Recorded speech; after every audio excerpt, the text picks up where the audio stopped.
Bonsoir, je suis ravie de vous retrouver pour cette troisième émission spéciale élection municipale. Nous sommes ensemble pour 30 minutes de débat politique ici à Sciences Po au Havre.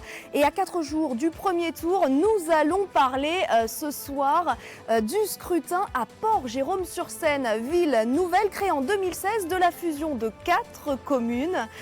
Et ce soir, 3 candidats se présentent, ils sont à mes côtés. Bonsoir à vous et merci d'être ici. Alors avant de vous donner la parole, je vous propose tout de suite de regarder cette carte d'identité de votre commune avec quelques données chiffrées.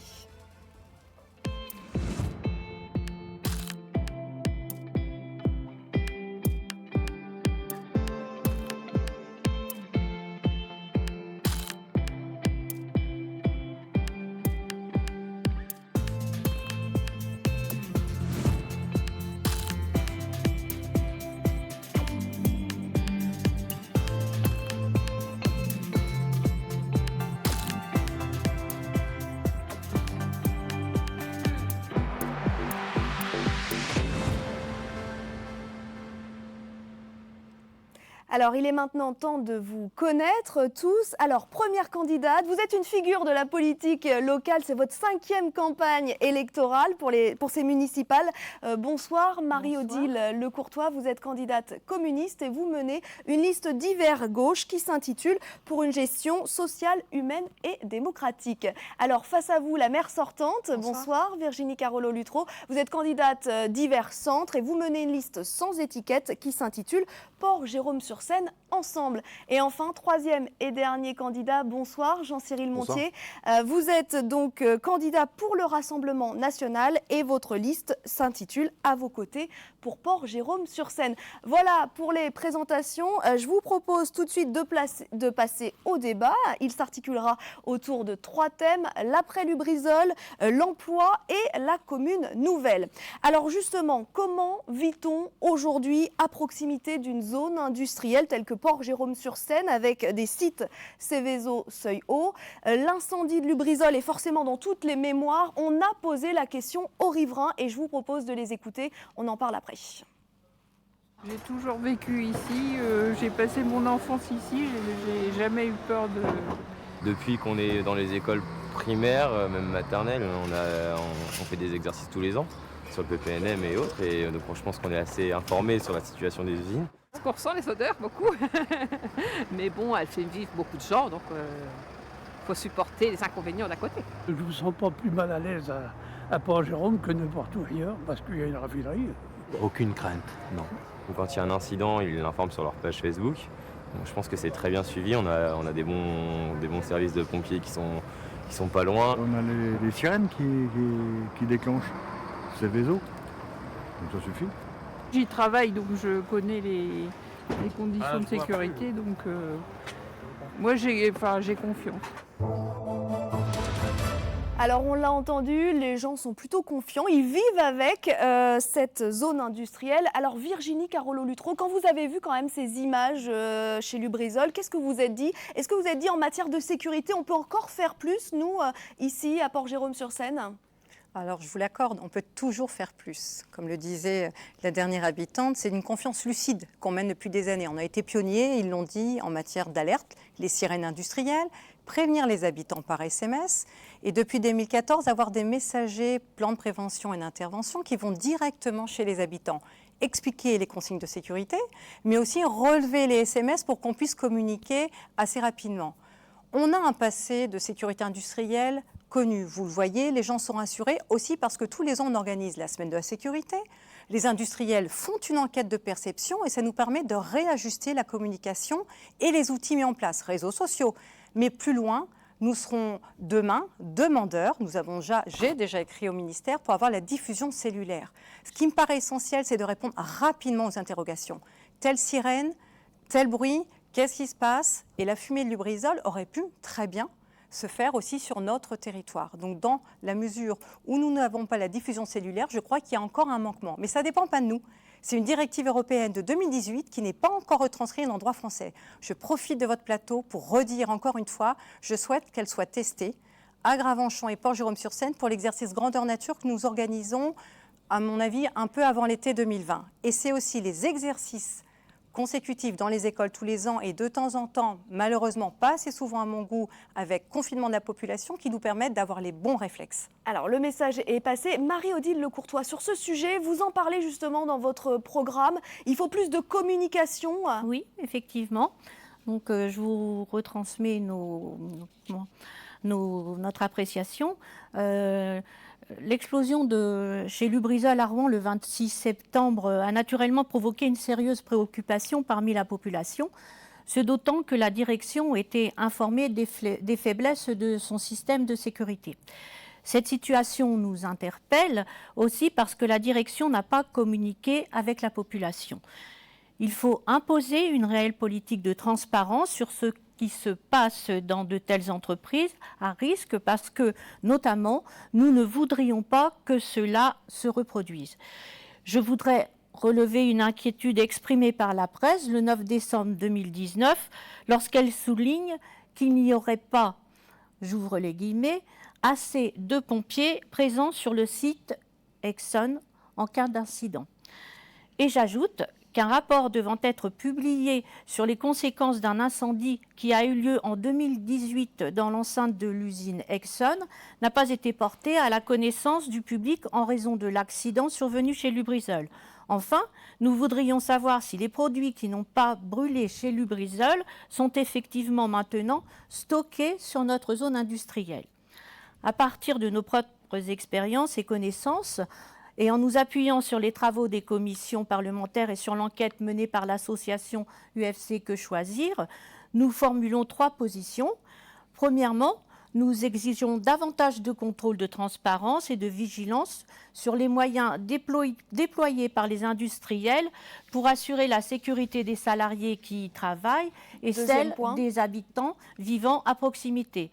Il faut redonner de réels moyens aux salariés, membres du comité social et économique de chaque entreprise. Merci Marie-Odile Lecourtois. Juste, Jean-Cyril Montier, votre point de vue sur cette question également, dans votre programme, c'est présent ? Mon point de vue, c'est que, premièrement, on a assisté au mois de septembre dernier à une catastrophe environnementale qui est sans précédent dans la région. Il ne faut pas que ça se produise ici dans notre commune, ça c'est certain. Voilà, donc le point principal, c'est évidemment, comme le disait Mme Lecourtois, c'est la communication. Aujourd'hui, la mairie de Port-Jérôme-sur-Seine se restreint à faire des copier-coller, des communiqués de presse d'ExxonMobil notamment, et ça me gêne un petit peu. Ensuite, là, dans le reportage que vous montrez, il y a des avis plutôt positifs sur ce point de vue-là, mais ça ne reflète pas du tout en fait, le sondage qui a été fait l'année dernière au sujet de l'appréciation que peuvent avoir les habitants du territoire, ce que je vois un petit peu au sens large aussi, que peuvent avoir les habitants sur c'est-à-dire une certaine crainte, finalement. Oui, une certaine crainte, oui, tout à fait. Après, heureusement, en effet, moi je suis depuis 30 ans sur la commune, j'ai 30 ans, j'y vis depuis toujours. C'est vrai, on a été bien informés, etc. Mais on s'aperçoit que ce qui s'est passé à Rouen, on a l'impression que personne n'y était préparé. Donc à l'heure actuelle, heureusement que ça ne nous arrive pas encore sur la commune, mais encore une fois, je pense qu'il faut multiplier en effet les exercices et, pour rassurer tout le monde, je pense. Et je rappelle que cet été, il y a eu quelques alertes chez Exxon, notamment. Marie-Odile Lecourtois, vous aviez encore 2 points à développer sur cette question ? Oui. Deuxièmement, nous proposons de développer des actions régulières pour renforcer la culture du risque. Troisièmement, il faut mettre en place, sans attendre, un outil pour, comme disait Mme Carollo, pour informer correctement et immédiatement les populations environnantes de ce qui se passe et du comportement à adopter. Telles sont les mesures pour lesquelles je me battrai avec la population et les salariés. Alors, sur ce point, justement, Madame Carollo-Luttrau, vous vouliez rajouter ? Sur 2 choses. Déjà, sur le premier point de Marie-Odile, concernant les stockages. Je suis au courant, j'ai eu des contacts avec les entreprises de la région de Port-Jérôme sur l'après Lubrizol. Et nous avons pu mettre en place 4 axes stratégiques, dont un des axes sur l'information des stockeurs et les mêmes normes de sécurité des stockeurs sur l'ensemble des territoires. C'était déjà fait chez nous parce que les entreprises sont associatives et ont pu déjà travailler, ce qui n'était pas le cas à Rouen. Et sur la deuxième chose, c'est sur l'incendie Lubrizol Normandie Logistique. Il n'y avait pas assez d'eau vous avez l'air de bien connaître le sujet, ça ne peut pas arriver chez nous parce que depuis 1974, nous avons un réseau d'eau industrielle qui fait la défense incendie. C'est 30 millions de mètres cubes d'eau qu'on est capable d'injecter dans un réseau pour éteindre n'importe quel incendie. Donc on n'est pas dans les mêmes conditions. Et quant à ExxonMobil, ils sont quand même investis dans 2 nouveaux camions incendie nouvelle génération afin encore d'améliorer le niveau de sécurité des sites. Tout ça, on est au courant, on a participé à la commission d'enquête et nous voulons encore, je le redis, expérimenter les nouveaux modes de communication. Tu as bien dit la population, mais j'irai plus loin. Il faut que aussi les gens qui travaillent sur la plateforme et les gens en transit soient au courant. Donc il n'y a que la diffusion cellulaire qui soit un moyen de communication valable. Et j'en appelle comme mes 2 collègues aussi. Et pour conclure sur ce sujet, Monsieur Montier. En effet, oui, voilà. C'est vrai que j'espère ne jamais être confronté à cette situation. À un moment, mes parents ont travaillé toute leur vie à ESSO notamment. Voilà, j'y ai été confronté, il n'y a aucun souci là-dessus. On est conscient du bassin d'emploi que ça représente. Il n'est pas question du tout de remettre en question l'emplacement ou la délocalisation, pas du tout. Mais voilà, rassurer la population, c'est un élément essentiel. Alors justement, vous parliez d'emploi, c'est le 2e thème de ce débat, parce que c'est vrai que la zone industrielle est génératrice d'emplois. Je vous propose sur cette question d'écouter les riverains, les habitants de Port-Jérôme-sur-Seine. On voit beaucoup de gens qui viennent travailler dans la région. On a une zone industrielle qui est relativement importante quand même. Alors je pense qu'il y a du travail, oui. J'ai beaucoup d'amis qui travaillent sur la zone. Oui. Je pense qu'il y a de l'emploi ailleurs, dans les commerces. On a pas mal de BTS sur le secteur industriel, même qui vont au Havre. On a des cas, enfin tout pour permettre de réussir plus des études ou des collèges en bac pro d'industriel. Donc je pense que dans le milieu industriel, il y a pas mal d'emplois. Je pense qu'il y a beaucoup en intérimaire, mais pas en fixe, je crois pas. Alors justement, cette question de l'emploi, on a vu quelques chiffres au début de cette émission. On a vu notamment le chiffre de 10,4% de taux de chômage, mais c'était sur le bassin de la Pointe-de-Caux. Ici, à Port-Jérôme-sur-Seine, il est de 13,5%, c'est beaucoup plus important. Marie-Odile Lecourtois, qu'est-ce que vous proposez, vous, sur cette question de l'emploi et du taux de chômage ? Oui. Alors, l'emploi n'est pas une compétence municipale, mais il va de soi que les élus locaux s'en préoccupent. Je rappelle à ce propos que diverses instances travaillent déjà sur cette question. Nous voulons donc agir pour que tout le monde obtienne un emploi durable et correctement rémunéré. Nos propositions vont tous azimuts. Il y va du développement des industriels sur la zone, industriels comme de l'installation de nouvelles filières non polluantes. Nous imaginons la création d'une pépinière de sociétés de services à la personne, comme des métiers disparus dont la population a encore besoin, comme des professionnels de l'artisanat que nous aiderions à s'installer et à vivre de leur travail. Nous n'excluons pas l'idée de développer le secteur de l'hôtellerie et même des loisirs. Il faut imaginer les métiers qui permettront de travailler à la transition énergétique, par exemple en développant la pratique du vélo, location, réparation et tout ce qui peut aller avec. Il faut donner l'envie. Et justement, je vous coupe, mais sur la transition énergétique, Virginie Carolo-Luttrau, vous avez été missionnée notamment par Matignon pendant un mois pour travailler sur ces territoires donc, qui ont des industries, leur reconversion, peut-être l'après-pétrole. Qu'est-ce que vous proposez là-dessus ? On a proposé des choses très concrètes. Déjà, on a été sélectionné parce qu'on était un modèle. Désolée de le dire, mais la clause d'insertion qui existe depuis des années permet de faire du sur-mesure pour l'emploi. Monsieur Montier en a bénéficié et pourra en témoigner.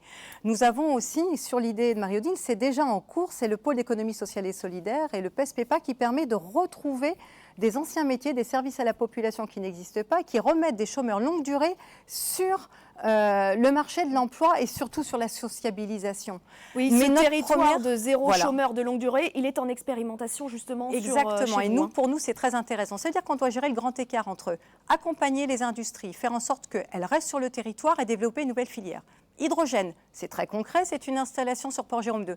Mais demain, le territoire de Caux-Vallée de Seine, et plus particulièrement Gravenchon, Petite-Ville, Port-Jérôme-sur-Seine, c'est le seul territoire capable d'accueillir une gigafactory, c'est-à-dire un ensemble d'usines de plus de 80 hectares, de 3000 emplois derrière. Et là, je voudrais revenir vers l'attractivité. L'attractivité, c'est de faire en sorte, vous l'avez dit, 13,5% de chômage pour 10,5% sur la Pointe-de-Caux. Ça veut dire qu'ils viennent bosser et ils vivent ailleurs. Donc l'enjeu pour moi sur ce mandat et sur le mandat prochain, c'est de faire en sorte qu'ils viennent s'installer sur le territoire pour que les entreprises recrutent. Parce que l'emploi, c'est la première des solidarités. Pour moi, ça règle tous les problèmes d'une commune. L'attractivité, c'est des logements, ce sont des services et de dire ce que l'on est. Et puis un logement, je vais faire un raccourci. Quand on construit un appartement en ville, on ne bétonne pas le centre-ville. Nous, on fait du logement adapté pour des personnes qui veulent se rapprocher des services. Et à chaque appartement, c'est 2 emplois à temps complet pour le BTP. Et des commerces qui, eux aussi, investissent pour pouvoir faire travailler l'artisanat. Donc on essaye de travailler aussi, pas tous azimuts, mais toutes les échelles de l'emploi. Merci. Sur cette question de l'emploi, du chômage, Monsieur Montier. Je vais d'abord répondre à Mme Carolo concernant le contrat d'installation dont j'ai bénéficié il y a maintenant bientôt 10 ans. Voilà, je l'ai bénéficié parce que j'étais un enfant de Gravenchon, un fils comme les fils et filles de Gravenchon. La commune s'attelle à les soutenir, à les aider. Donc je l'ai assez dit. Et voilà, donc je ne suis pas redevable à vie des personnes qui m'ont aidé. Vous êtes attelé à le dire en réunion publique récemment. Donc je préfère éclaircir ça. J'ai profité comme chaque enfant de la ville des avantages que la ville m'a donnés et j'en suis fier aujourd'hui. Concernant l'emploi, moi je voudrais revenir sur je voudrais valoriser une filière qui est la filière de l'apprentissage de laquelle j'ai bénéficié, qui est à l'heure actuelle pas assez, je pense, encore mise en avant.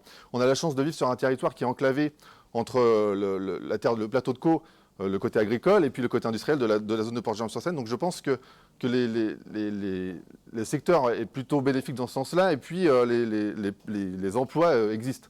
Donc je pense que les solutions sont trouvables. Et voilà, encore une fois, je cible un petit peu la jeunesse, mais je pense aussi à nos seniors qui à l'âge de 50-55 ans, peuvent se retrouver sans emploi. Et je pense que la commune pourrait aussi les soutenir là-dedans.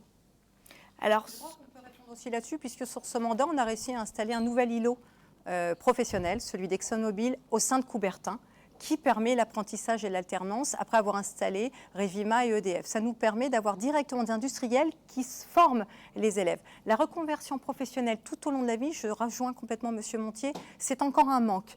Et là, on travaille avec la région, M. Marguerite, pour pouvoir développer ça.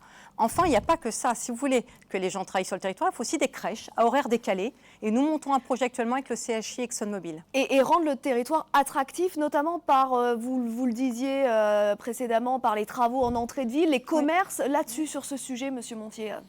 Sur les commerces, pour le coup, on peut s'apercevoir que depuis quelques années, il y a des locaux commerciaux qui ont été construits. Malheureusement, ils sont bien vides, ça sonne un petit peu creux, alors qu'il y a des commerces qui existent sur la commune et qu'on n'a pas choisi de valoriser. Par exemple, on aurait pu favoriser les commerces existants en leur proposant par exemple des tarifs préférentiels dans les locaux commerciaux qui sont vides à l'heure actuelle. Malheureusement, les loyers ne sont pas les mêmes que les loyers actuels des locaux actuels. Et on préfère raser certains commerçants à l'entrée de ville notamment, ou les traîner en justice complètement, pour faire raser leur commerce sans leur proposer quelque chose de pertinent à côté. Ça, c'est dommage. Alors, je suis obligée de répondre. Ouais. Désolée, je suis obligée de répondre. Les cases ne sont pas vides, elles sont toutes réservées. Tous les commerçants en relocalisation ont eu des conditions préférentielles, jusqu'à 70% de réduction pour pouvoir faire une acquisition. Et le dernier point, c'est qu'il n'y a absolument personne qui soit expulsé sans solution. Quant à l'entrée de ville, les seuls bâtiments qui ont été rasés, ils étaient insalubres et des commerces ont été relocalisés. Et certains me parlent de 30% de plus de chiffre d'affaires. Dernier mot, pour accompagner les commerces existants, on a mis en place un FISAC. Ça a été jusqu'à 1 million d'euros potentiels de dépensés pour aménager les anciens commerces, pour garder une harmonie au niveau de nos commerces. Merci. Justement, l'entrée de ville, c'est dans votre programme aussi, oui, Madame également. Le Courtois.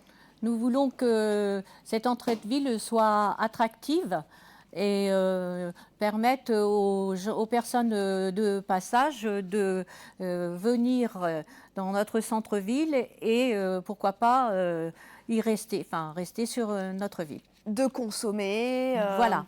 Donc, notamment par rapport aux emplois, je voudrais préciser qu'effectivement, il faut donner l'envie à la population de se réapproprier les commerces locaux. Notre idée est d'utiliser, voire d'améliorer les outils existants et d'en créer de nouveaux, si besoin, pour que personne ne soit exclu. Il faut redonner du souffle à l'apprentissage, comme vous disiez. Ça, on l'a dit. Nous proposons d'organiser des moments de rencontre pour faire découvrir des métiers peu ou pas connus et qui pourraient susciter des vocations. Le mot de la fin pour ce thème ? Pour conclure, je dirais que nous ferons tout ce qui est possible afin de réduire le chômage sur Port-Jérôme-sur-Seine. Alors, je vous propose maintenant de parler du troisième thème, c'est la commune nouvelle. Donc, je l'ai dit en introduction, Port-Jérôme-sur-Seine est né en 2016 de la fusion de 4 communes, Notre-Dame-de-Gravenchon, Tricquerville, Auberville-la-Campagne et Touffreville-la-Cable. Un mariage qui n'a laissé personne indifférent. On écoute tout de suite ses réactions. C'est pas mauvais de mettre les idées de chacun ensemble et puis ce qu'il faut c'est que tout le monde s'entende, quoi. C'est ça, quoi. Plutôt contre garder l'identité. Après, on n'a pas besoin de se marier avec des grands groupes. On perd en proximité, vous avez l'impression hein? Oui. Par rapport aux élus, oui. Par rapport aux aides, peut-être que là, ça va peut-être changer par rapport aux mairies, tout ça. Si ça peut aider les autres petites communes qui sont aux alentours financièrement ou même pour les activités, je pense que c'est une bonne chose pour elles. Je suis pas sûre que ça fasse faire des économies, mais bon, après, moi j'habite Petite-Ville, peut-être qu'on y viendra, je ne sais pas. Je pense que c'est l'avenir un peu de toutes les communes, ça. Hein. Alors, on l'a entendu, les réactions sont mitigées. De votre côté, Jean-Cyril Montier, vous étiez contre ce mariage. Ouais. Vous l'êtes toujours. Et pourquoi? Je regrette terriblement de ne pas avoir été élu, d'avoir pu être élu pendant cette période de fusion de communes, parce que je pense que c'est un acte terriblement antidémocratique. On nous a vendu une consultation très sommaire avec pas beaucoup de réponses. Vous l'avez reconnu, Madame Carolo, il y a quelques temps.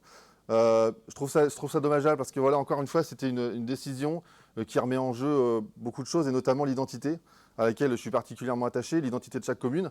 Alors on nous dira qu'on va maintenir des services, etc. Moi, pour l'instant, je suis encore sceptique. J'espère qu'on va pouvoir maintenir, en tout cas nous, c'est ce qu'on proposera, de maintenir des services vraiment dans les communes, dans les plus petites communes, les 3 plus petites communes, pour que les gens ne se sentent pas oubliés. Et puis ensuite, j'ai pu m'apercevoir durant la campagne que malheureusement, il y a pas mal d'habitants, notamment d'Auberville-la-Campagne en l'occurrence, qui ne se sentent pas du tout concernés par la vie de Notre-Dame-de-Gravenchon, qui n'y passent pas, tout simplement, qui n'y font pas leurs achats, qui ne côtoient pas les commerces, ils préfèrent aller sur Lillebonne ou la Frenay. Donc en fait, on nous a vendu une cohérence d'un bassin économique qui en réalité n'existe pas. Et je pense qu'il y aura une vraie consultation, un vrai référendum d'initiative locale, j'ai envie de dire. Ça aurait permis au moins d'avoir un point de vue plus global sur la situation et de prendre en considération les attentes de chacun. Alors sur cette question, vous parlez de référendum, c'est aussi dans votre programme, hein, Marie-Odile Lecourtois. Oui. Tout d'abord, je considère que la fusion des 4 communes composant depuis 2016 Port-Jérôme-sur-Seine conduit à faire disparaître toutes les communes à l'exception de la commune centre. Je rappelle que j'ai voté contre ce projet.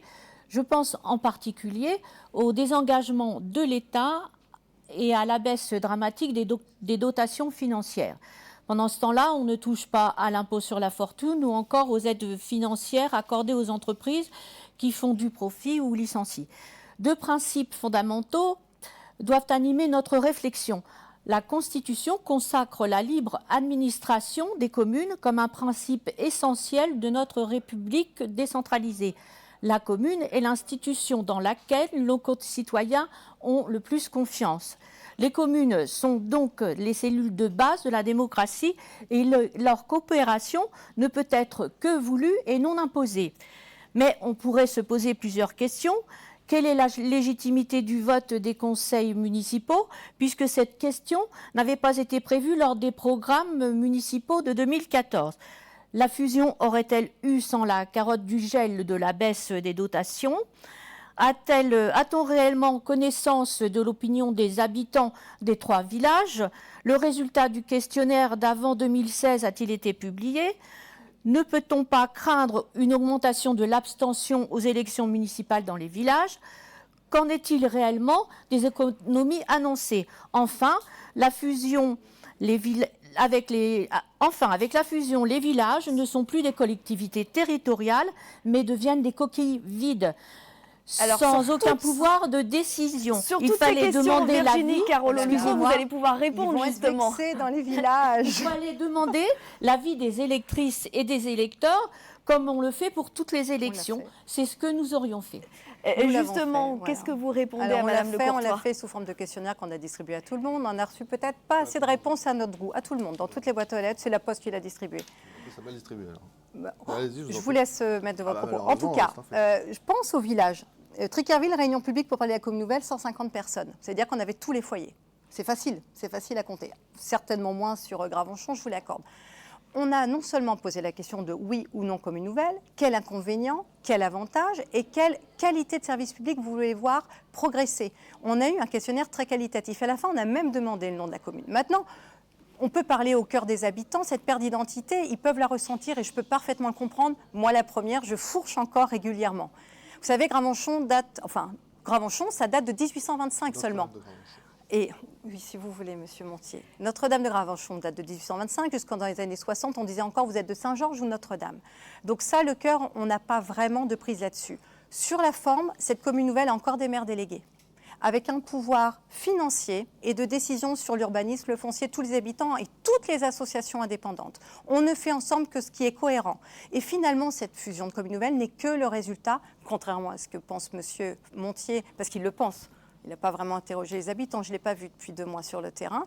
Et puis en 2014, il était déjà. Vous faisiez campagne pour le petit Quevilly, pas chez nous, vous auriez pu éventuellement. Alors, essayer. sur la question. Enfin, vous étiez sur une liste municipale. Enfin, je voudrais finir. Les habitants nous disent que c'est justement leurs habitudes qu'a généré. C'est le monde associatif a couvert tous ces villages, le collège, les commerces, le service public est ouvert plus largement et était déjà ancré dans les habitudes des habitants jusqu'à Auberville. Alors justement, le débat touche à sa fin. On va terminer avec cette question. Je vous propose tout de suite de prendre la parole. Vous avez 1 minute à tour de rôle pour convaincre. Marie-Odile Lecourtois, tout d'abord. Oui. Comme nous l'avons déjà dit, nous ambitionnons de gérer la ville autrement et y faire autre chose, comme par exemple un aménagement attrayant pour notre entrée de ville. Je